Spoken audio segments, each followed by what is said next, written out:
మోక్షానికి మార్గం అనే కార్యక్రమంలోని విశ్వాసులు ఎదుర్కొనే పరీక్షలు అనే ఈ ఎపిసోడ్కి మీ అందరికి కూడా స్వాగతం.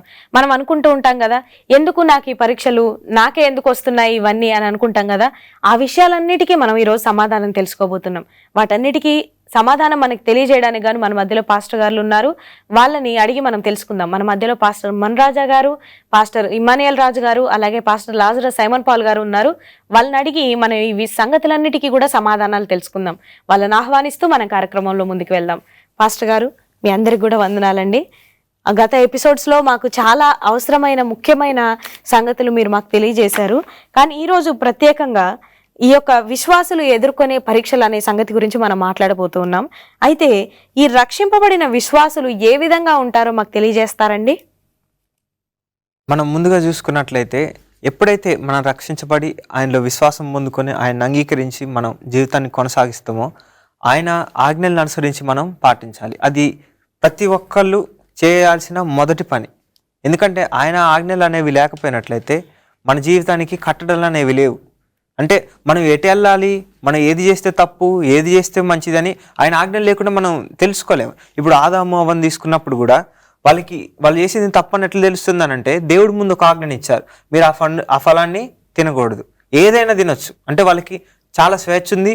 ఆ స్వేచ్ఛలో ఒక చిన్న కట్టడం అనేది ఉంది. ఎప్పుడైతే మనం ఆయన కట్టడాల్ని దాటి మన బిహేవియర్ అనేది బయటకు వెళ్తుందో, అంటే మనం చేసే పనులన్నీ కూడా దాటి వెళ్తున్నాయి, ఆయన కట్టల్ని దాటి ఆయన ఆజ్ఞల్ని మించి మనం చేస్తున్నాం అని అంటే అప్పుడు ఖచ్చితంగా మనల్ని మనం సరి చేసుకోవాలి. విశ్వాసులుగా తర్వాత ఆయనను అనుసరించే వాళ్ళుగా ఉన్నప్పుడు మనకి అనేకమైన శ్రమలు, కష్టాలు, ఇబ్బందులు వస్తాయి. కానీ వీటన్నిటిలో కూడా చివరికి విజయాన్ని పొందుకొని ఓర్పులో, సమాధానంలో, తర్వాత సంతోషంలో జీవిస్తామని దేవుడు వాక్యం సెలవిస్తూ ఉంది. మనం గలతీయులకు రాసిన పత్రిక 5వ అధ్యాయం 22వ వచనం చూసుకున్నట్లయితే అసలు ఎలా ఉంటారు అనే ప్రశ్నకి మనకి ఇక్కడ సమాధానం ఉంది. ప్రేమ, సంతోషము, సమాధానము, దీర్ఘశాంతము, దయాలత్వము, మంచితనము, విశ్వాసము, తర్వాత సాత్వికము, ఆశా నిగ్రహము అనే ఆత్మఫలాలు మనలో కనబడతాయని చెప్పేసి ఇక్కడ దేవుడు వాక్యం సెలవిస్తూ ఉంది. ఎప్పుడైతే మనం దేవుణ్ణి సంపూర్ణంగా నమ్మి ముందుకు అడిగేస్తామో మనలో ఈ ఫలాలు అనేవి ఖచ్చితంగా కనబడతాయి. దేవుణ్ణి ఎట్లా నమ్మాలి, ఎట్లా విశ్వాసం ఉంచాలి, ఎలా ఉండాలి అని అంటే మన లైఫ్లో లాస్ట్ బ్రెత్ వరకు కూడా, చివరి శ్వాస వరకు కూడా, లాస్ట్ ఎక్స్టెండ్ ఏదైతే ఉన్నదో అక్కడి వరకు కూడా దేవుని మీదే విశ్వాసం ఉంచి ముందుకెళ్ళాలి. అయ్యో నా తల్లిదండ్రులు ఉన్నారు, తర్వాత నాకు తెలిసిన వాళ్ళు ఉన్నారు, వాళ్ళ మీద ఆధారపడదామని మనం ఒక్క అడుగు ముందుకేసినా కానీ లోకంలో పడిపోవచ్చేమో ఏదో ఒక సమయంలో. కానీ ఎవరైతే దేవుని మీద భారం వేసి ముందుకు వెళ్తారో, ఆయనే నన్ను విడిపించగలని నమ్ముతారో, ఖచ్చితంగా వాళ్ళని ఆయన తప్పకుండా విడిపిస్తారండి. మన భారం అంతా కూడా ఆయన మీద వేయాలనేది ఇక్కడ వాక్యము ఉద్దేశము. అంత మాత్రమే కాదు, ప్రకటన గ్రంథము 22వ అధ్యాయం 14వ వచనంలో చూసుకుంటే మీ వస్త్రాల్ని నిత్యం కూడా ఉతుక్కోండి అని చెప్పేసి ఉంటుంది. అంటే మన విశ్వాసాన్ని ప్రతిరోజు కూడా రెన్యూ చేసుకోవాలంట. విశ్వాసులుగా ఉన్న మనం, శిష్యులుగా ఉన్న మనం ఏం చేయాలంటే ప్రతిరోజు కూడా వాక్యం ద్వారా మన జీవితాన్ని రెన్యూ చేసుకుంటేనే మనం ఈ పరుగుని చివరి దాకా కూడా తీసుకెళ్ళగలం. లేదంటే మధ్యలో వచ్చే అబ్స్టాకిల్స్కి, మధ్యలో వచ్చే చిన్న చిన్న కష్టాలకే మనం తొలగిపోయే వాళ్ళలాగా ఉన్నాం. శిష్యులు వాళ్ళు మరణానికైనా తెగించారు. ఎందుకు తెగించగలరంటే మరణం తర్వాత ఉన్న గొప్ప పిలుపు, లేదంటే గొప్ప దీవెన ఆశీర్వాదాన్ని వాళ్ళు చూడగలిగారు. వాళ్ళు చావులో కూడా సంతోషాన్ని పొందుకున్నారు. అది క్రేజీ కాదా? అసలు ఆ ఎక్స్పీరియన్స్ మనం ఫీల్ అవ్వాలండి. కష్టంలో నేను సంతోషాన్ని పొందుకుంటున్నా అనే ఆ ఎక్స్పీరియన్స్ నేను ఫీల్ అయిన రోజు మనం ఏదైనా చేయగలుగుతాం అండి దేవుడి కోసం. చాలా చక్కగా వివరించారండి. పాస్టర్ గారు, మీరు కూడా మాకు కొన్ని విషయాలను తెలియజేయండి. రక్షింపబడిన విశ్వాసులు ఏ విధంగా ఉంటారు? ఇది చాలా చక్కటి ప్రశ్న. రక్షించబడిన విశ్వాసుల గురించి ఈ ఆత్మఫలాలు మనం గమనించినప్పుడు అన్ని వీళ్ళు తమను తాము తగ్గించుకొని బ్రతుకుతున్న విధానం కనిపిస్తుంది. అంటే ఒక సింపుల్ లైఫ్ని లీడ్ చేయడానికి మనం ఇష్టపడతాం. మనం తినే విషయంలో, వేషధారణ విషయంలో కానీ ఎక్కడ కూడా మనం ఏదో గొప్పల కోసం ఏమీ చెయ్యం. ఏదైనా సహాయం చేసే విషయంలో కానీ, దేవుని ప్రార్థన చేసి దేవునిపైన డిపెండ్ అయ్యే విషయంలో కానీ, ఎంత పెద్ద సమస్య వచ్చినా కానీ దాన్ని మనం సింపుల్గా తీసుకోవడం అలవాటు అయిపోతుంది. పర్లేదు, దేవుడు ఉన్నారు, ప్రార్థన చేద్దాము. కొంతమందిని చూసినప్పుడు ఆశ్చర్యం కనిపిస్తూ ఉంటుంది. వాళ్ళు ఎంత విశ్వాసం కనిపిస్తుంది అంటే, రేపొద్దున ఏదో పెద్ద ఆపరేషన్ వాళ్ళకు ఉంది, అయినా కానీ పర్లేదు, దేవుడు ఉన్నాడు కదా, చాలా సింపుల్గా చెప్పడం మనం గమనించదు. అంటే లైఫ్ మనకి కాంప్లికేటెడ్గా అనిపించదు. ఇంకా దేవుడు మనకి తోడుగా ఉండడం ధైర్యం మనలో గట్టిగా వచ్చినప్పుడు ఇంకా మనం దేనికోసం కూడా భయపడం, అన్నిటిని చాలా సింపుల్గా చూడడం మొదలు పెడతాం. ఈవెన్ ఈ లైఫ్ కూడా ఒక 60 సంవత్సరాలు, 70 సంవత్సరాలు, 100 సంవత్సరాలు ఈ లైఫ్ స్పాన్ కూడా మనం ఏదో గొప్పగా ఏమీ అనుకోం. ఈ లోకాన్ని అంతటిని మనం తక్కువగా చూడడం మొదలు పెడతాం. ఈ లోకాన్ని అంతటిని కూడా మనం ఏదో ఈ గొప్ప ఆశలు వీటన్నిటిని కూడా మనం విడిచిపెట్టడం మొదలు పెడతాం. ఎంత సింపుల్గా, ఎంత వీలైతే అంత సింపుల్గా బ్రతకడానికి మనం ఆశపడతా ఉంటాం. ఎంత ఎక్కువ టైం దేవునికి ఇవ్వగలిగితే, దేవునితోటి సమయం గడిపే సమయాన్ని గొప్పగా భావిస్తూ ఉంటాం. కీర్తనకారుడు దావీదు అంటా ఉంటాడు, నీ మందిరానికి ఎప్పుడు వస్తానో నేను, ఎప్పుడు నీ మందిరంలో గడుపుతాను అని నా ప్రాణం తృష్ణగా ఉన్నది. దుప్పి నీటి వాగుల కొరకు ఆశపడినట్టుగా నా ప్రాణం తృష్ణగా ఉన్నది. అంటే మందిరం విషయంలోనూ దేవుని కార్యకలాపాల విషయంలోనేమో ఎంత ఎగ్జైటింగ్గా ఎదురు చూస్తూ ఉంటారు. ఒకరోజు దేవుని పని చేయలేకపోతున్నామనంటే ఆ రోజు ఎంతో వేస్ట్ అయిపోయిందన్న ఫీలింగ్ మనకు వస్తుంది. ఈ విధంగా ఒక మంచి దేవుని లోపట, విశ్వాసం లోపట ఎదుగుతున్న వారిలో కంప్లీట్ ట్రాన్స్ఫార్మేషన్ కనిపిస్తూ ఉంటుంది. ఇది నేను చాలా ధైర్యంగా చెప్పగలను. ఎందుకంటే ఒక దేవుని విశ్వాసంలో ఉన్న ప్రతి ఒక్కరు కూడా నూతన సృష్టి అని రాయబడి ఉన్నది. దేవుని విశ్వాసంలో మనం ఎదుగుతున్నప్పుడు అంతకంటే ముందు మనం కొత్త సినిమా వస్తుందంటే ఫస్ట్ షో నేనే చూడాలి, లేకపోతే ఫ్రెండ్స్ బర్త్డే వస్తుందంటే ఫస్ట్ నేనే ఎక్కువ తాగాలి, లేకపోతే ఏదన్నా ఫంక్షన్లు జరుగుతున్నాయంటే నేనే ఎక్కువ అలంకారం చేసుకొని నేనే అందరిలో ముందు ఉండాలి, అందరు నన్నే చూడాలి. ఈ ఆలోచనలు మనకి ఒకప్పుడు ఉండొచ్చు. కానీ ఇప్పుడు మనం దేవుని విశ్వాసంలో ఎదుగుతున్న విధానాన్ని బట్టి మనలో ఇంకా అట్లాంటి గొప్ప కోసం మనం ఏది అటెన్షన్ కోసం నలుగురు నన్ను చూడాలి, నలుగురు నన్ను మెచ్చుకోవాలనే ఆలోచన కంప్లీట్గా పోతుంది. ఎప్పటికీ మనల్ని మనం తగ్గించుకొని సింపుల్గా ఉండడానికి ఇష్టపడతాం. ఒక నూతనమైన వ్యక్తిని నలుగురు మనలో చూడగలుగుతారు అనేది నా నమ్మకం.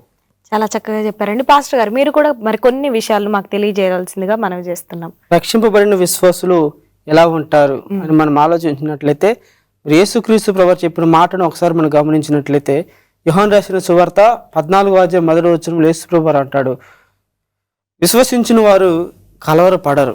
మొట్టమొదటిగా యేసు ప్రభువు అంటున్న మాట, మీరు నన్ను విశ్వసించి ఉన్నారు, కలవరపడకాకండి. అంటే ఎవరైతే మీరు రక్షించబడి విశ్వసించిన విశ్వాసులు ఎలా ఉంటారంటే వారి హృదయంలో కలవరాలు అనేవి ఎక్కువగా, విశ్వసించేవారు కలవరపడరని బైబిల్ గ్రంథంలో మనం చూడగలుగుతున్నాము. చాలా చక్కగా చెప్పారండి. ఇంతవరకు కూడా చాలా బాగా ఎక్స్ప్లెయిన్ చేశారు. మనం చిన్న విరామం తీసుకొని మళ్ళీ వచ్చేద్దాం. చూస్తున్నారు కదండి, అనేక ఆసక్తికరమైన విషయాలను మనం తెలుసుకుంటున్నాం. మరిన్ని విషయాలను తెలుసుకోబోయే ముందు చిన్న విరామం తీసుకొని మళ్ళీ వచ్చేద్దాం. మోక్షానికి మార్గం అనే ఈ కార్యక్రమంలోని విశ్వాసులు ఎదుర్కొనే సవాళ్లు అనే ఎపిసోడ్కి మీ అందరికి కూడా తిరిగి స్వాగతం. మరిన్ని ఆసక్తికరమైన విషయాలను తెలుసుకుందాం రండి. పాస్టర్ గారు, ఇంతవరకు కూడా రక్షింపబడిన విశ్వాసులు ఏ విధంగా ఉంటారనే విషయం గురించి చర్చించుకున్నాము. కానీ ఇప్పుడు ఈ రక్షింపబడిన వాళ్ళు కొన్ని సవాళ్ళు ఎదుర్కొంటా ఉంటారు కదా, అవి ఏంటి? రక్షింపబడిన వాళ్ళు ఎదుర్కొనే సవాళ్ళు ఏంటి? దేవుని వాక్యం ఏం సెలవిస్తూ ఉన్నదంటే, మనం అందరినీ ప్రేమించాలని చెప్పేసి చెప్తా ఉన్నది. యవనస్తులకి ఈ విషయం బాగా తెలిసి ఉంటుంది. అయితే మనం ఇతరులకు ప్రేమ పంచుతామని చూసినప్పుడు అనేక మంది ఆ ప్రేమను రిజెక్ట్ చేస్తూ ఉంటారు. మనం దేవుని ప్రేమను షేర్ చేయాలని చూసినప్పుడు, దేవుని కట్టడల్ని మనం వారికి తెలియజేయాలని చూసినప్పుడు అనేక మంది దాన్ని తృణీకరిస్తూ ఉంటారు, దాన్ని వ్యతిరేకిస్తూ ఉంటారు. చాలా బాధ కలుగుతూ ఉంటుంది. అయినప్పటికీ కూడా వాక్యం ఏం తెలియజేస్తూ ఉందంటే, ఇంకా మనం వాళ్ళకి మన ప్రేమని తెలియజేస్తూనే ఉండాలని చెప్పేసి చెప్తా ఉన్నది. మనం హెచ్కేల్ రాసిన గ్రంథం చూసుకున్నట్లయితే అక్కడ దేవుడు హెచ్కేల్తో మాట్లాడతారు. నీ భార్య చనిపోతుంది ఉదయం కల్లా, నువ్వు ఏడవద్దు, బాధపడొద్దు, అందరికి వెళ్ళి ఈ విషయాన్ని నువ్వు చెప్పాలని చెప్పేసి చెప్తా ఉంటాడు. హెచ్కేల్కి అది చాలా కఠినమైన విషయం ఆ మాటని తెలుసుకోవాలంటే.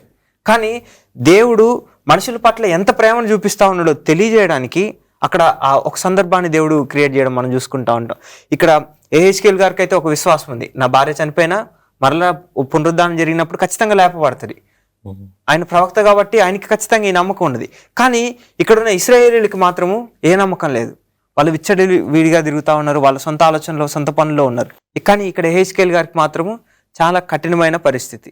ఇక్కడ విశ్వాసులుగా ఉన్న మనకి కూడా అంతే పరిస్థితి రావచ్చు. ఇక్కడ హెచ్కేల్ గారిని అయితే నీ భార్య చనిపోద్ది కానీ నువ్వు అంగలార్పులు చేయొద్దు అని చెప్పేసి దేవుడు చెప్తాడు. అది టు బి ఫ్రాంక్ అసలు ఎంత కఠినమైన స్థితి, ఒక మనిషికి అది చాలా బాధకరమైన పరిస్థితి. ఆ బాధలో కూడా నువ్వు బాధపడొద్దు అని చెప్పేసి చెప్తాడు. ఎందుకంటే నేను అంతకన్నా ఎక్కువ బాధను పొందుకుంటా ఉన్నా. మనుషులు చేసే తప్పుల్ని బట్టి, వాళ్ళు చేసే క్రియల్ని బట్టి అంతకన్నా ఎక్కువ బాధను నేను పొందుకుంటున్నా. అయినప్పటికీ కూడా నేను మీ పట్ల ప్రేమను చూపిస్తున్నా అని చెప్పేసి చెప్తా ఉన్నాడు. సేమ్ ప్రేమని దేవుడు మనం మనల్ని ఇతరుల పట్ల చూపించమని చెప్పేసి చెప్తా ఉన్నాడు. మనం అబ్రహాంని, సారాని చూసుకోవచ్చు. ఇక్కడ అబ్రహాంకి దేవుడు వాగ్దానం చేస్తాడు, నీకు సంతానం వస్తుందని. సారా పక్క నుండి నవ్వుతూ ఉంటుంది, ఈ వయసులో మాకు సంతానం ఏంటని. అంటే కొన్నిసార్లు దేవుడు చెప్పినవి నమ్మసక్యంగా ఉండకపోవచ్చు, కానీ ఖచ్చితంగా అవి నెరవేర్చబడతాయి. ఇవన్నీ కూడా మనకు వచ్చే టెస్టులు కావచ్చు, లేదనంటే ఇబ్బందులు, ఇరుకులు కావచ్చు, కానీ ఇవన్నీ కూడా చివరికి మనల్ని ఒక గొప్ప దీవెన ఆశీర్వాదంలోకే లీడ్ చేస్తాయని మనం గ్రహించగలగాలి. చాలా చక్కగా వివరించారండి పాస్టర్ గారు. ఇంకా ఎట్లాంటి సవాళ్ళు ఎదుర్కొంటారు ఈ విశ్వాసులు, రక్షింపబడిన విశ్వాసులు? చాలా మంచి ప్రశ్న అండి. విశ్వాసంలోకి వస్తే నాకు ఇంకే సమస్యలు ఉండవు అనుకుంటారు అందరూ.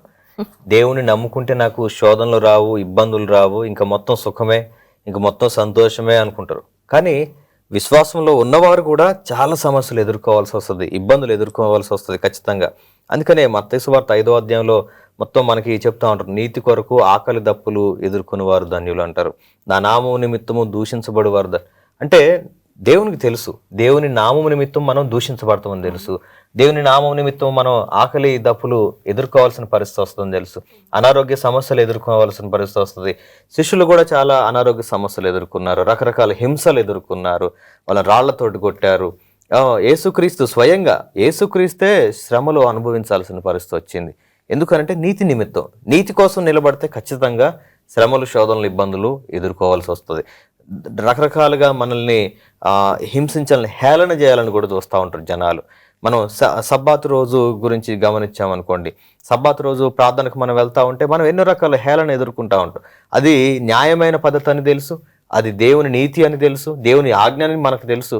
మనం చేస్తూ ఉన్నప్పుడు, అందరు చేస్తున్నప్పుడు మీరెందుకు చేయట్లేదు, అందరూ ఒకలాగా ఉంటే మీరెందుకు ఇట్లున్నారు, మనం ప్రత్యేకించబడిన వారు అని వాళ్ళకి తెలిసినప్పుడు సాతాను వాళ్ళని ప్రేరేపిస్తాడు వాళ్ళని. రకరకాలుగా మనల్ని, మన విశ్వాసాన్ని చెడగొట్టడానికి రకరకాల ప్రయత్నాలు చేస్తూ ఉంటారు. మరి యేసుక్రీస్తు శిష్యులైనా అంటే శిష్యుల తర్వాత వచ్చిన వాళ్ళు కూడా, మరి పాలికార్ప్ అనే వ్యక్తి, ఆయన మన యోహాన్ గారికి శిష్యుడిగా ఉన్నారు. ఆయనని మరి ముసలి వయసులో వృద్ధుడని కూడా చూడకుండా ఆయన్ని కాల్చి చంపారు. మరి అట్లాంటి ఎందరో ఉన్నారు, హతసాక్షులుగా ఉన్నారు. క్రైస్తవ్యం అంటే ఈరోజు ఏదో ఆశీర్వాదాలు, దీవెనలు, ఇంకా మొత్తం డబ్బులు అనే బోధలు జరుగుతూ ఉన్నాయి, కానీ మనం వాటి కోసం కాదు వచ్చేది. ఖచ్చితంగా మనం సవాళ్ళు ఎదుర్కోవాల్సి వస్తుంది, ఇబ్బందులు ఎదుర్కోవాల్సి వస్తుంది, ఉపవాసాలు ఉండవలసి వస్తుంది, కన్నీరు విడచాల్సి వస్తుంది. కానీ అవన్నీ ఎప్పటికీ కంటిన్యూ అవుతూనే ఉంటాయా అంటే మనకి ప్రకటన గ్రంథంలో 3వ అధ్యాయంలో ఒక మంచి మాట కనిపిస్తుంది. మీరు 2వ అధ్యాయం 10వ వచనం, 10 దినములు మీకు శ్రమ కలుగును, మరణము వరకు నమ్మకముగా ఉండుము అని ఇక్కడ రాయబడి ఉంటుంది. అంటే దేవునికి తెలుసు శ్రమలు వస్తాయి, కానీ అవి శాశ్వతం కాదు. శ్రమలు వస్తాయి, ఇబ్బందులు వస్తాయి, సమస్యలు వస్తాయి, అవన్నీ శాశ్వతం కాదు అని ఇక్కడ మనం గమనించాలి. ఇవన్నీ కూడా ఎదుర్కోవడానికి మనం సిద్ధంగా ఉండాలనే ఉద్దేశంతో ఈరోజు ఇంత కఠినంగా చెప్పాల్సి వస్తుంది. ఎందుకంటే క్రైస్తవ్యమును ఒక ఆశీర్వాదాల మతంగా మనం చూడొద్దండి. దేవుని కోసం, నీతి కోసం, నిజాయితీ కోసం మనం నిలబడే వాళ్ళంగా ఉండాలి అనే ఉద్దేశంతో ఈ మాటలన్నీ కూడా మరి తెలియజేస్తున్నాం. ఎవరైతే యేసుక్రీస్తులోని ఆశీర్వాదాలు అనుభవించాలనుకుంటున్నారో, ఈరోజు శ్రమలు అనుభవించడానికి ముందు మనం సిద్ధంగా ఉన్నప్పుడే దేవుని యొక్క ఆశీర్వాదాలన్నీ కూడా మనం పొందుకోగలుగుతాం. చాలా చక్కగా వివరించారండి పాస్టర్ గారు. మీరు కూడా కొన్ని విషయాలు మాకు చెప్పండి. అసలు ఈ రక్షింపబడిన వాళ్ళు ఇంకా ఏమేమి సవాళ్ళు ఎదుర్కొంటారు? రక్షింపబడిన వారు ఎదుర్కొనే సవాళ్ళు అనేకం. భక్తుడైన దావీదు గారు చెప్పిన రీతిగా నీతిమంతులకు కలుగు ఆపదలు అనేకములని ఒక కీర్తనలో ఆయన రాస్తూ ఉంటాడు. నిజమే, నీతిమంతులు అనగా విశ్వాసులు, రక్షింపబడిన విశ్వాసులు. మరి ఈ విశ్వాసులకి అనేకమైన ఆపదలు, సమస్యలు, ఇబ్బందులు వస్తాయి.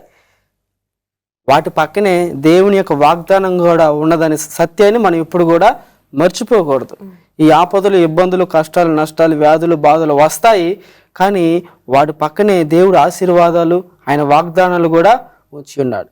ఈరోజు చాలామంది మరి కష్టాలు, నష్టాల నుండి విడిపింపబడాలి, షార్ట్ కట్లో పోవాలనుకుంటున్నారు చాలామంది.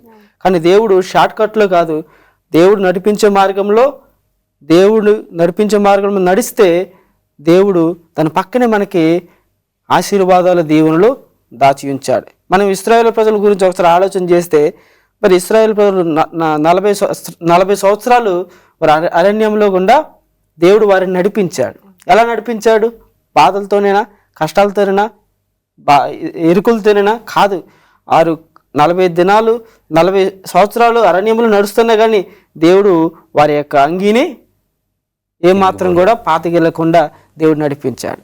వారికి చెప్పులు కూడా అరిగిపోయినట్లుగా ఇప్పుడు వారికి ఎనీ టైం ఏ యొక్క ఆ విషయాలు వారికి కొరుదుగా ఉన్నాయో అవన్నీ కూడా దేవుడు వారికి ప్రొవైడ్ చేస్తూ, వారిని పోషిస్తూ, నడిపిస్తూ, కాపాడుతూ వారిని నడిపించినట్లుగా మనం చూస్తాం. కనుక మరి బైబిల్ గ్రంథములో అంతటా మనం గమనించిన కానీ విశ్వాసులు, రక్షింపబడిన విశ్వాసులకు తప్పక సమస్యలు అనేవి ఎదురవుతాయి.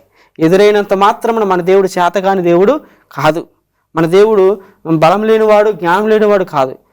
సమస్యలు, ఇరుకులు, ఇబ్బందులు వచ్చినా కానీ వాటిని ఎలా జయించాలో కూడా తెలివి, జ్ఞానము, సత్తువ, మరి ఆ పరలోకమైన జ్ఞానాన్ని, సహాయాన్ని ఇచ్చేవాడు మన దేవుడిగా ఉన్నాడు.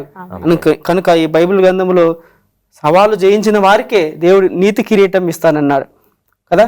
ఆయన కిరీటాన్ని పొందుకోవాలంటే ఈ తాత్కాలికమైన సవాలు మనం ఎదుర్కోవాల్సిందే. చాలా చక్కగా వివరించారండి. ఇంతవరకు కూడా మనం ఒక చిన్న విరామం తీసుకొని తర్వాత కార్యక్రమంలోకి వెళ్దాం. చూశారు కదండి, చాలా అద్భుతమైన విషయాలు మనం తెలుసుకుంటా ఉన్నాం. మరిన్ని ఆధ్యాత్మిక విషయాలను తెలుసుకోబోయే ముందు చిన్న విరామం తీసుకుందాం, మళ్ళీ వచ్చేద్దాం.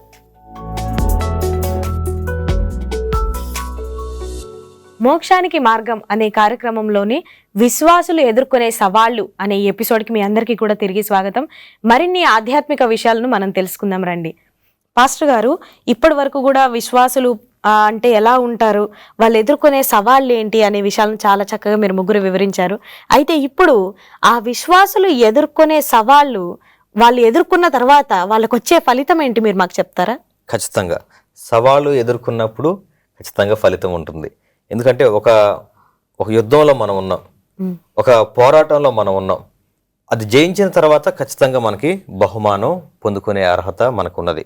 అందుకనే మనకి మత్తయి సువార్త 5వ అధ్యాయము దీనికి సంబంధించిన చాలా విషయాలు మనకి తెలియజేస్తూ ఉంటాయి. ఇక్కడ ఆత్మ విషయమై దీనులైన వారు ధన్యులు, పరలోక రాజ్యము వారిది, దుఃఖపడు వారు ధన్యులు, వారు ఓదార్చబడుదురు అని ప్రారంభమై చివరికి నీతి నిమిత్తము హింసించబడు వారు ధన్యులు, పరలోక రాజ్యము వారిది.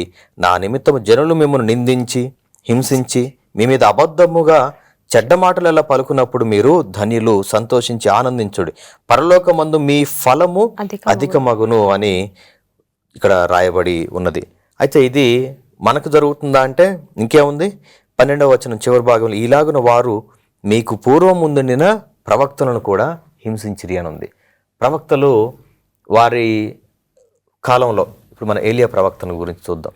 యెజబేలు వాళ్ళని మార్పు రావాలని, యెజబేలు పరిపాలన కాలంలో ఆ దేశం క్షేమం కోసం ప్రవక్త వెళ్ళి ప్రచారం చేస్తూ ఉంటే వాళ్ళందరూ మారు మనసు పొందండి అని వారికి సువార్త చెప్తుంటే యెజబేలు ఏం చేస్తున్నారు, ఆయన చంపుదామని ప్రయత్నం చేస్తూ ఉన్నారు. అక్కడ వారు అంతమంది చేయలేని గొప్ప గొప్ప కార్యాలు ఒక వ్యక్తి నిలబడి దేవుని పరిశుద్ధాత్మ శక్తి ద్వారా కార్యాలు చేసి చూపించినప్పుడు కూడా అక్కడ బయలు ప్రవక్తలు 400 మంది, మనకి ఇదంతా కూడా తెలిసిన విషయాలే. అయినప్పటికీ ప్రవక్త ఇంత దేవుని శక్తివంతుడు, దేవుని శక్తి ద్వారా వాడబడుతున్నారనే భయము కానీ ఏమి లేకుండా, భక్తి కానీ లేకుండా ఏం చేస్తున్నట్టే ఆయన చంపేద్దాము అనే ఆలోచన, ఆయన పారిపోవాల్సిన పరిస్థితి వచ్చింది. అయినప్పటికీ దేవుడు ఆయన విడిచిపెట్టారా అంటే కరువు కాలంలో కూడా ఒక విధవరాలు ద్వారా ఆయన పోషిస్తూ వచ్చారు. దేవుడు ఎప్పుడు కూడా మన కోసం ఒక మార్గం తెరిచిపెట్టే ఉంచుతారు. ఎప్పుడు కూడా మనల్ని విడిచిపెట్టే దేవుడు కావచ్చు, మరి ఏలియా కావచ్చు, ఎలీషా కావచ్చు, ఎవరైనా సరే మరి దేవుని ప్రవక్తలు ఎప్పుడు కూడా కొన్ని సమస్యలు, ఇబ్బందులు, శోధనలు ఎదుర్కొన్నారు, అనుభవించారు. అనుభవించిన వెంటనే మరి వాళ్ళు ఒంటరిగా ఉన్నారంటే లేదు. ఖచ్చితంగా అదే టైంలో దేవుడు వారిని పోషిస్తున్నారు, దేవుడు వారిని కాపాడుతూ వచ్చారు. ఇదే ఇప్పుడు కూడా జరుగుతుందని ఇక్కడ మత్తయి సువార్తలో రాయబడి ఉంది. అంటే మనము కూడా ఈ అంత్య దినాల్లో ఉన్న మనము కూడా దేవుని నీతి నిమిత్తం కొన్ని నిందలు, అవమానాలు ఎదుర్కోవాల్సిన పరిస్థితి వస్తుంది, ఇబ్బందులు, సమస్యలు ఎదుర్కోవాల్సిన పరిస్థితి వస్తుంది. అయినప్పటికీ మనం మరి అది విడిచిపెట్టాలా, దేవుని విశ్వాసాన్ని విడిచిపెట్టాలా అంటే అవసరం లేదు. ఎవరైతే కేవలం దేవుని కార్యాల కోసం వస్తారో కొన్ని సమస్యలు వచ్చినప్పుడు వాళ్ళు పడిపోతూ ఉంటారు. అందుకనే మనకి గాలి చెదరగొట్టు పొట్టు వలె వారు ఉంటారు. కొన్ని సమస్యలు గాలికి సూచనగా ఉంటే దేవుని ధర్మశాస్త్రమును పాటిస్తూ ఉన్నవాళ్ళు, పఠిస్తూ ఉన్న వాళ్ళేమో దృఢంగా ఉంటే, ఈ కేవలం ఆశ్చర్య కార్యాల కోసం మందిరానికి వచ్చేటోళ్ళు కొన్ని సమస్యలు రాగానే గాలికి ఎగిరిపోయే పొట్టు లాంటి పరిస్థితిలో ఉన్నాం. అందుకనే మనం కొన్ని సమస్యలు, సవాళ్లు ఎదుర్కోవడం ద్వారా మనకు వచ్చే ఫలితం చాలా గొప్పగా ఉంటుంది. ప్రకటన గ్రంథం 2వ అధ్యాయం 10వ వచనంలో కూడా మనం గమనించినప్పుడు 10 దినములు శ్రమ కలుగును, మరణము వరకు నమ్మకముగా ఉండుము, నీకు జీవ కిరీటం ఇచ్చేదును అని ఇక్కడ రాయబడి ఉంది. జీవ కిరీటం అంటే ఎక్కడిస్తారు, ఎవరికిస్తారు? పరలోకానికి మనం చేరుకున్న తర్వాత బలా నమ్మకమైన మంచి దాసుడా అని మనం విజయం సాధించిన దానికి, ఈ లోకాన్ని జయించిన దానికి చిహ్నంగా మనకి ఈ జీవ కిరీటం ఇస్తారు. అంటే మనం ఖచ్చితంగా దేవుని రాజ్యాన్ని చేరుకోవాలని అంటే ఖచ్చితంగా ఇక్కడ సమస్యలు, ఇబ్బందులు ఎదుర్కొన్న తర్వాత అప్పుడు మనం ధన్యులం మారుతున్నాము, ధన్యతను సంపాదించుకుంటున్నాం. చాలా బాగా చెప్పారండి. పాస్టర్ గారు, మీరు కూడా మాకు కొన్ని విషయాలు తెలియజేయండి. అసలు ఈ సవాళ్ళు ఎదుర్కోవడం ద్వారా వచ్చే ఫలితం ఏంటి? సవాళ్ళను ఎదుర్కోవటం ద్వారా వచ్చే లాభాలు అనేకమైన ఆత్మీయ లాభాలుగా మనం చూస్తూ ఉన్నాం. శారీరక లాభాలు కలగకపోవచ్చులేమో కానీ మరి ఆధ్యాత్మికంగా భక్తి విషయంలో అనేకమైన లాభాలు ప్రతి ఒక్కరికి కూడా మరి సవాళ్ళు ఎదుర్కొన్న వారికి ఉన్నట్లుగా మన బైబిల్ గ్రంథంలో చూస్తూ ఉన్నాం. మనము మోషే గారి యొక్క జీవితాన్ని ఒకసారి మనం పరిశీలన చేసినట్లయితే, మోషే 40 సంవత్సరాలు ఆ యొక్క రాజభవనంలో ఉన్నాడు.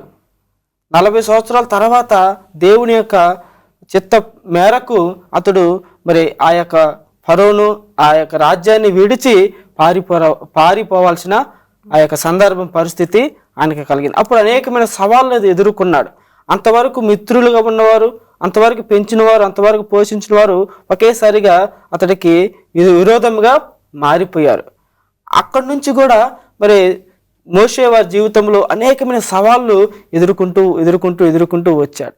అలా సవాళ్ళు ఎదుర్కోవటం ద్వారా మనకు ఒక సామెత ఉంటుంది, బంగారం కానీ వెండి కానీ అది కొలిములో కాల్స్తేనే కానీ అది దగదగ మెరవదటండి.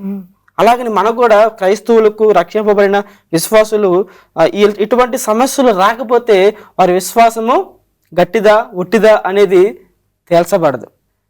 మన విశ్వాసం గట్టిదా, గొప్పదా, ఒట్టిదా అని తెలియబడాలంటే ఖచ్చితంగా సవాళ్ళు అనేవి అవి మనకు పరీక్షలు. అవి ఉంటేనే మన విశ్వాసము గొప్పదా ఒట్టిదా అని తెలియబడుతుంది. అలాగని మోషే జీవితంలో అనేకమైన సవాళ్ళు అతడు ఎదుర్కొన్నాడు. అలాగని అతడి ద్వారా అనేక మంది కూడా మరి శ్రమ నుండి విడిపింపబడ్డారు.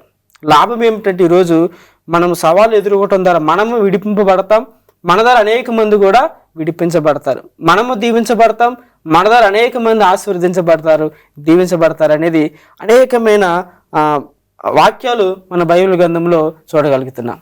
చాలా చక్కగా వివరించారండి. ఈ వివరణ అంతటికి గాను పాస్టర్ సైమన్ పాల్ గారిని ప్రార్థన చేయవలసిందిగా మనవి చేస్తున్నాం. ప్రార్థించుకుందాము. పరిశుద్ధురా దేవా, నీకే వందనాలు ప్రభువా. అయ్యి మరి ఎంతోమంది ఎన్నో పరీక్షల్లోనూ ఎన్నో శోధనలోనూ ఉండిన్నారు తండ్రి. అయ్యి మరి వారందరికీ కూడా అయ్యా నువ్వు మార్గాన్ని ఏర్పాటు చేసి విముక్తిని దయచేయమని బ్రతిలాడుచున్నాం ప్రభువా.